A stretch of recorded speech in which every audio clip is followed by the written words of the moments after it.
آج بھی اس مودی کتنا ووٹ پاتے ہیں؟ 36%. ٹھیک، یعنی 64% آج بھی اس دیش کا عوام مودی کو ووٹ نہیں دیتا، بی جے پی کو ووٹ نہیں دیتا، ان کی نفرت کی راجنیت کو ایکسیپٹ نہیں کرتا. یعنی 36% ووٹ ان کو ملتا ہے.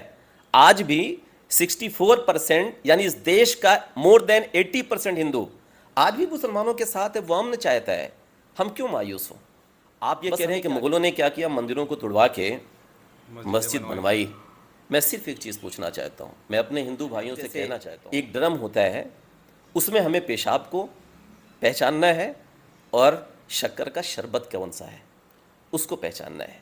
جس دن یہ عوام، جس دن یہ جنتا اس کو پہچان لے گی، یہ ہندوستان بہت پیارا ملک ہے.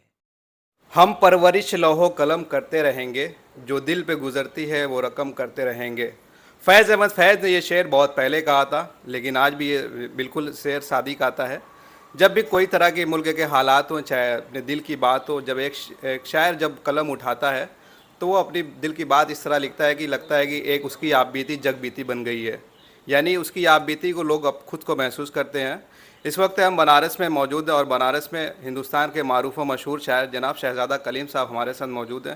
یہ ہمارے چینل کی بھی خوش قسمتی ہے کہ یہ ہمیں آج مل گئے اور ان سے ہم بات چیت کریں گے ٹی وی 10 بھارت اور جنازہ بھارت کے لیے. سر بہت بہت استقبال ہے آپ کا. بہت بہت شکریہ ٹی وی 10 بھارت کے سبھی سامعین کا، جو ہے درشکوں کا، شروتاؤں کا بہت بہت شکریہ. سر ہمیں یہ بتائیے کہ ملک کے جو حالات ہیں، عام طور سے ایک عام آدمی وہ چیز نہیں سمجھ پاتا جو ایک شاعر کے اوپر بیتتی ہے. ایک شاعر کیسے اس کو دیکھتا ہے جب نو میں تشدد ہوتا ہے، رام نومی پر بہار کے نالندہ میں تشدد ہوتا ہے، اور عام انسان اس میں اس کی زندگی جاتی ہے، جان جاتی ہے. صرف بہار نالندہ ہی نہیں، نوح یا میوات ہی نہیں، اس وقت ہندوستان صرف یہی محسوس کر رہا ہے کہ لشکر بھی تمہارا ہے، سردار تمہارا ہے. لشکر بھی تمہارا ہے، سردار تمہارا ہے. تم جھوٹ کو سچ لکھ دو، اخبار تمہارا ہے. اور اس دور کے فریادی جائیں تو کہاں جائیں، سرکار تمہاری ہے، دربار تمہارا ہے. اس وقت ہندوستان کا عوام یہی محسوس کر رہا ہے. جس طریقے سے منی پور میں ہماری بہنوں کو، ہماری بچیوں کو، ہماری ماؤں کو ننگا پریڈ کرایا جا رہا ہے، یہ کسی بھی حکمران پہ یا کسی بھی دیش کی حکومت پہ یہ شوبھا نہیں دیتا، یہ زیب نہیں دیتا. آپ گھر کے مکھیا ہو، آپ گھر کے مالک ہو، اور آپ کی بیٹیوں کو، آپ کی بہنوں کو ننگا گھمایا جا رہا ہے، پریڈ کرایا جانا ہے. ایسے کسی بھی دیش میں اگر اس طرح کے حالات بنتے ہیں تو وہاں کے پی ایم کو استعفیٰ دے دینا چاہیے. یہ شرمناک واقعہ ہے ہندوستان کا، اور ہندوستان کی تاریخ میں اس طرح کا واقعہ پیش نہیں آیا. اور مجھے تو حیرت یہ ہوتی ہے کہ ہمارے دیش کے پردھان منتری، ہمارے دیش کے بادشاہ سلامت، وہ جب ابھی آپ نے دیکھا کہ جب سنسد میں وہ بول رہے تھے تو منی پور کا، یعنی 2 گھنٹے کے بھاشن میں صرف منی پور کا ذکر آیا تو بمشکل 25 سیکنڈ کا آیا. اور اس میں 2 گھنٹے کے بھاشن میں جس دیش کی بہنوں کو ننگا پریڈ کرایا جا رہا ہو، اس دیش کا پردھان منتری جب سنسد میں بولتا ہے تو مسکرا کے بولتا ہے، ہنستا ہے، کھلکھلا کے بولتا ہے. ایک حکمران کی ذمہ داری یہ ہوتی ہے کہ آپ جس دیش کے مکھیا ہو، جس دیش کے بادشاہ ہو، اگر اس دیش کا عوام، اس دیش کی عوام تکلیف میں ہے تو پھر آپ کو استعفیٰ دے دینا چاہیے، آپ کو ریزائن دے دینا چاہیے. اس سے بڑی بد نصیبی اس ملک کی کچھ نہیں ہو سکتی، کیونکہ یہ ملک جو ہے یہ کسی ایک کمیونٹی کا نہیں ہے، کسی ایک مذہب یا کسی ایک جاتی کا نہیں ہے. اس دیش کو ہندوؤں نے، اس دیش کو مسلمانوں نے، اس دیش کو سکھ نے، اس دیش کو عیسائی نے، سب نے اپنے لہو دے کر آزاد کرایا ہے. اور شاید اس دن کے لیے آزاد نہیں کرایا تھا جیسا آج کی تصویر ہے. لیکن ملک کے جو حالات ہیں، ایک طرح سے کہیں نہ کہیں صورت بدلنے کی کوشش کی جا رہی ہے، ہندو راج بنانے کی مانگ ہو رہی ہے. کیا یہ پاسبل لگتا ہے کہ بھارت کو ایک ہندو راج بنا دیا جائے گا؟ دیکھیے، آپ نے ابھی ایک شعر کوٹ کیا تھا، آپ کو یاد ہوگا کہ ڈاکٹر علامہ اقبال، جن کا شعر یہ تھا کہ سارے جہاں سے اچھا ہندوستان ہمارا. علامہ اقبال دیش آزاد ہونے کے پہلے اس دنیا سے رخصت ہو گئے تھے. 1938 میں ان کا انتقال ہو گیا تھا. اور انتقال کے پہلے انہوں نے ایک شعر کہا تھا، یعنی آج کے 100 سال پہلے انہوں نے ایک شعر کہا تھا کہ سارے جہاں سے اچھا ہندوستان ہمارا، ہم بلبلیں ہیں اس کی، یہ گلستہ ہمارا. آگے انہوں نے اس غزل میں ایک شعر یہ بھی کہا تھا کہ یونان و مصر و روما سب مٹ گئے جہاں سے، اب تک مگر ہے باقی نام و نشاں ہمارا. ایک شاعر اپنے دیش کا عکس کھینچتے ہوئے وہ یہ کہتا ہے کہ یونان و مصر و روما سب مٹ گئے جہاں سے، اب تک مگر ہے باقی نام و نشاں ہمارا. لیکن آزادی کی جب جد و جہد کی جا رہی تھی, آزادی کی جب جنگ لڑی جا رہی تھی, جب ہندو مسلمان سکھ عیسائی جنگ آزادی میں ایک ساتھ قدم سے قدم ملا کر اس دیش کو آزاد کرانے کی کوششیں کر رہے تھے, تبھی جس شاعر نے یہ لکھا تھا کہ سارے جہاں سے اچھا ہندوستان ہمارا, اسی شاعر کو یہ محسوس ہو گیا تھا کہ نہیں, آزادی کے بعد اس دیش کی تصویر بدلنے والی ہے. جسٹ جب انہوں نے یہ شعر کہا تھا کہ سارے جہاں سے اچھا ہندوستان ہمارا, جو آج ہمارے ملک میں بڑے فخر کے ساتھ پڑھا جاتا ہے, اسی شاعر نے 10 دن بعد ایک شعر اور کہا تھا, اور 10 دن بعد ایک شعر یہ کہا تھا کہ وطن کی فکر کر ناداں, مصیبت آنے والی ہے, تیری بربادیوں کے مشورے ہیں آسمانوں میں, اور نہ سنبھلو گے تو مٹ جاؤ گے ہندوستان والوں, تمہاری داستان تک بھی نہ ہوگی داستانوں میں. تو آگاہ تو ہم کو پہلے ہی کرا دیا گیا تھا. اس ملک میں جو فاسسٹ طاقتیں تھیں, آزادی کے وقت سے ہی انہوں نے اپنا پیر جمانا شروع کر دیا تھا. آر ایس ایس جیسی تنظیموں نے اس وقت سے ہی زہر گھولنا شروع کر دیا تھا. آپ کو کیا لگتا ہے کہ آج میوات میں جو ہو رہا ہے, آج بہار میں جو ہو رہا ہے, آج گجرات میں جو ہو رہا ہے, پورے ملک میں جو ہو رہا ہے, یہ ایک دن کی نفرت ہے؟ نہیں, یہ 100 سالوں کی محنت ہے.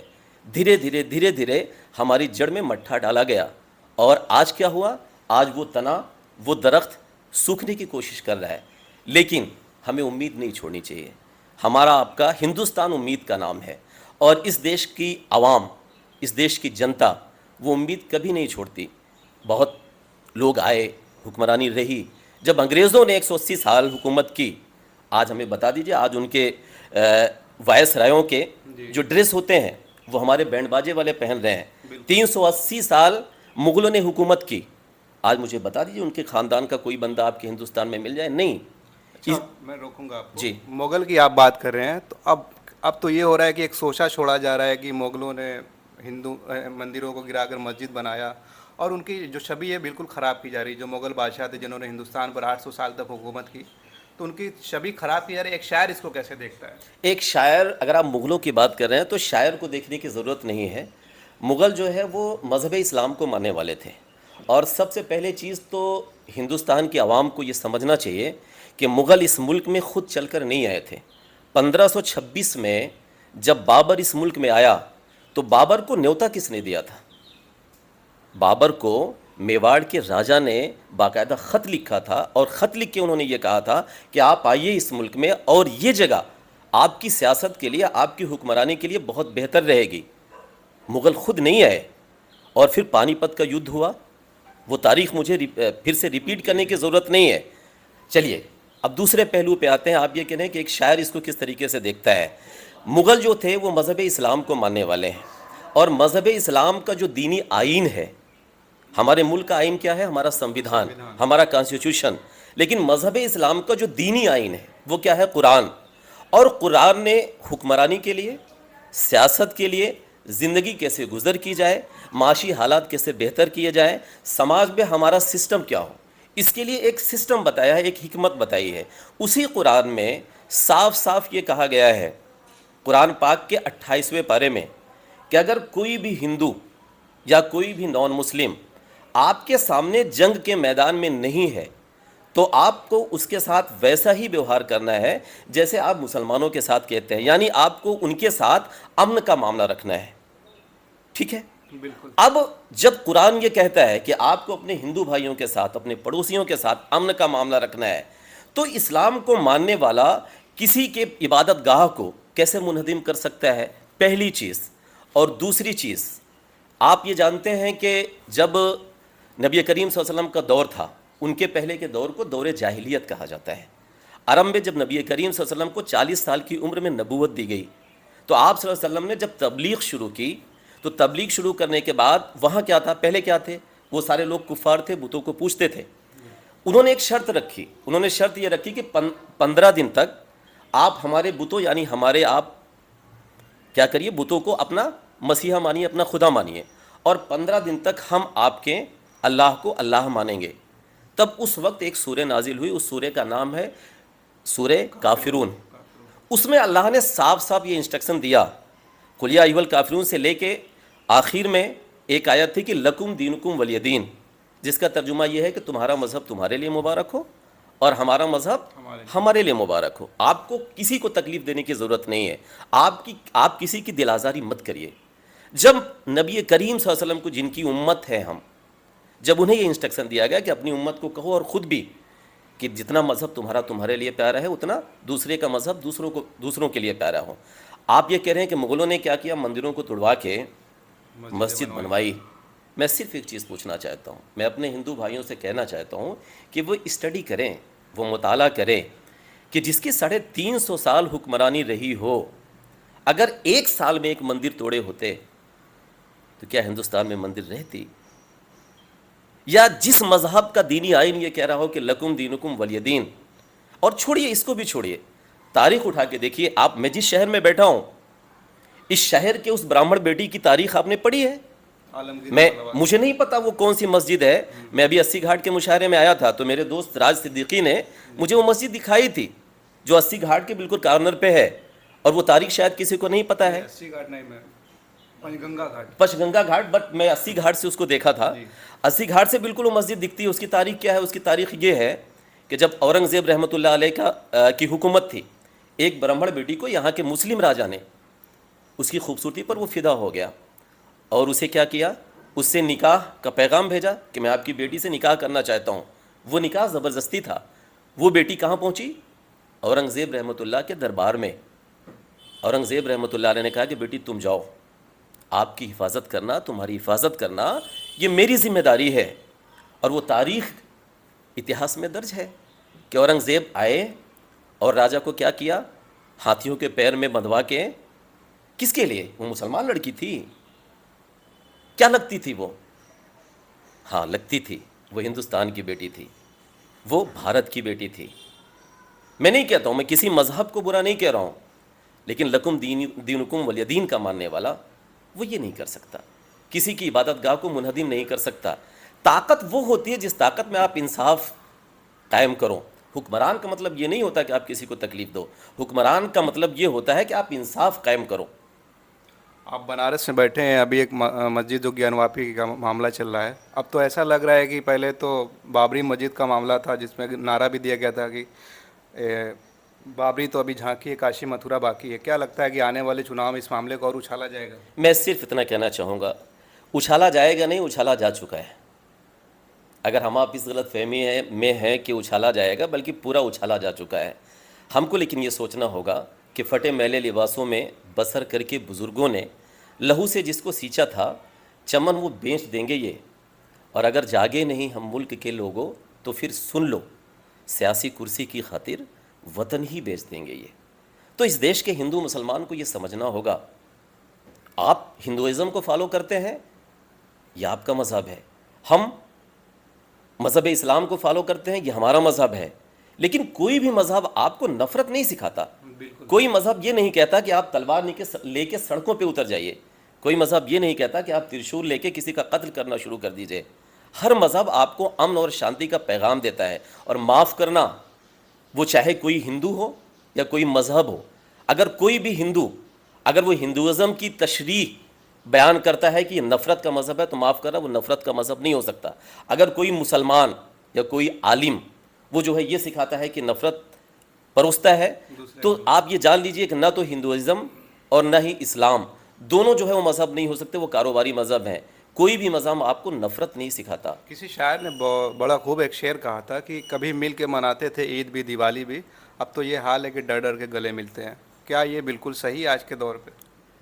دیکھیے ایک چیز آپ نے سنا ہوگا کہ ایک بار پاکستان کے راشٹرپتی پرویز مشرف دلی آئے تھے، اور اس میں دیش کے جتنے بھی انٹلیکچوئلس تھے ان کو سب کو بلایا گیا تھا.